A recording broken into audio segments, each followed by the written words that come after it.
Hey, good morning. So, just wanted to kind of go ahead and show you some of the features that this car has on the interior when it comes down to the details of everything it has, kind of really closely on how it works. Now, I will openly admit I am not 100% a Land Rover consultant, so I'm not 100% sure of everything that it does have, but want to at least go over some of the things that I was able to kind of figure out.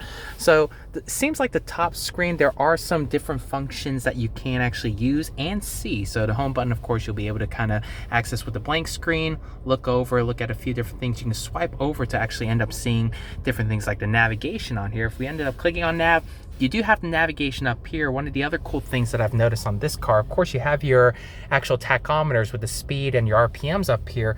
Using everything on the actual steering wheel, clicking on OK, you can actually still end up having a full screen nav even up on your center console. Even while driving, it'll actually end up displaying the miles per hour you're driving down here, your mileage and gas, everything else that you would need to kind of see even while in motion.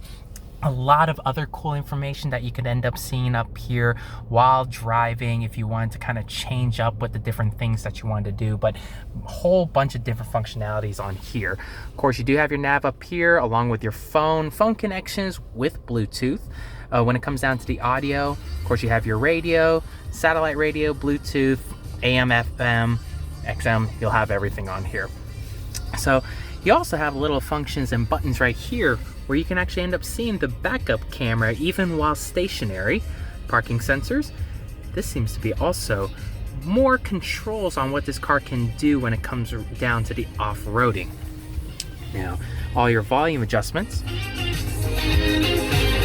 It's actually right here in this small center knob. Click on that to turn it on and off. When it comes down to the bigger screen right here, it is also touchscreen operable.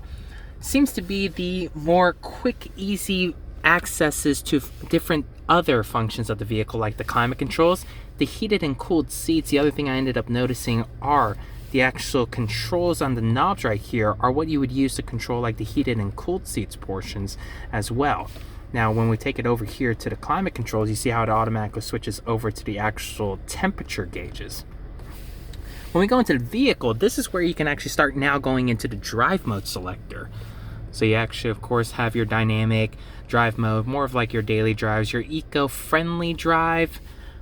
This is your comfort package, so this is more like that highway long road trips, the grass, gravel, and snow programs, or different types of terrains. Now, when we do go into here, of course, there's actually a different thing right up here where you can actually do the low traction launch in order to maximize performance in the car.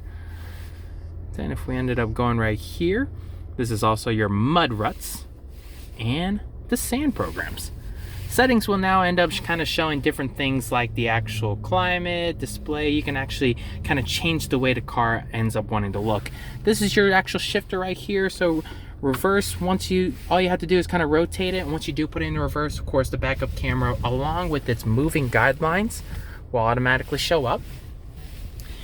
Put it into neutral, drive, and for the S, which is your kind of like the sport mode or semi-manual mode, in order to operate the paddle shifters right up here, all you have to do is actually push down into the knob, then rotate it over, and this will actually make the vehicle respond and drive a lot more aggressively. Center compartment.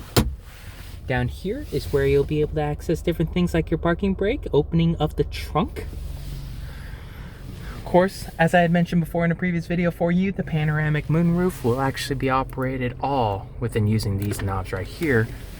Electronical controls to actually close and open it.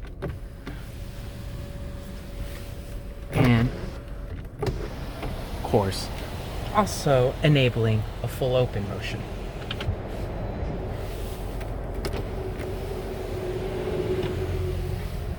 So, that is kind of the quick rundown of things. Please don't hesitate to let me know if there's anything else that you'd like to see for this vehicle.